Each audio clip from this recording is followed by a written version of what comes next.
Hello viewers, চলে আসলাম আপনাদের সামনে আরও একটি ভিডিও নিয়ে। আর এই ভিডিওটি হচ্ছে আমরা সাধারণত যে ফোন ইউজ করি, অনেক সময় আমাদের ফোনটি রাফ ইউজ করতে করতে আমাদের পিছনে যে ব্যাকপ্যাট আছে, আমাদের পিছনে ব্যাক সাইডে হচ্ছে প্রচুর পরিমাণ স্পট পড়ে যায়, দাগ পড়ে যায়। আর এই দাগটি যাতে না পড়ে তার জন্য দুর্দান্ত একটি ম্যাজিক, সেটি হচ্ছে আপনি চাইলেই হচ্ছে একটা পলি লাগায় রাখতে পারবেন। একটা পলিথিন লাগায় রাখলে দেখুন আমার ফোনটি কিন্তু এখনও চকচক করতেছে। আমার ফোনে হচ্ছে আমি পলি লাগাচ্ছি। পলি লাগাইলে সাধারণত পিছনে কোনো স্পট পড়ে না, ফোনটি ভালো থাকে, মানসম্মত থাকে।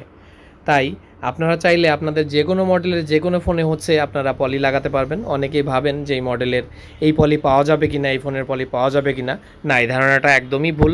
আপনারা চাইলে সাধারণত মোবাইল অ্যাক্সেসরিজের যেসব দোকান আছে সেসব দোকানে গিয়ে তাদের সাথে পরামর্শ করে আপনার ফোনের ব্যাকপার্টে হচ্ছে পলি লাগাতে পারেন। যে কোনো ফোনের যে কোনো সাইজের যে কোনো পলি তারা মেশিনে সুন্দর করে কাটিং করে তারপরে হচ্ছে লাগিয়ে দেয় অনেক সুন্দরভাবে। দেখুন আমার ফোনটি আবার চকচক করতেছে। আমি কিন্তু ফোনটা আজ 4 থেকে 5 বছর ব্যবহার করতেছি, তারপরে দেখুন পিছনের সাইডটা কত সুন্দর চকচক করতেছে, কত সুন্দর ভালো দেখাচ্ছে। আসলে পলিটা এই জন্যই লাগানো, যে পলি লাগানে পিছনের ব্যাকপার্টে কোনো স্পট পড়ে না, কোনো সমস্যা হয় না। এই যে দেখুন আমার ফোনে, দেখুন ওপো একটি ফোন ব্যবহার করতেছি, কোনো স্পট নেই। ভালো থাকবেন সবাই।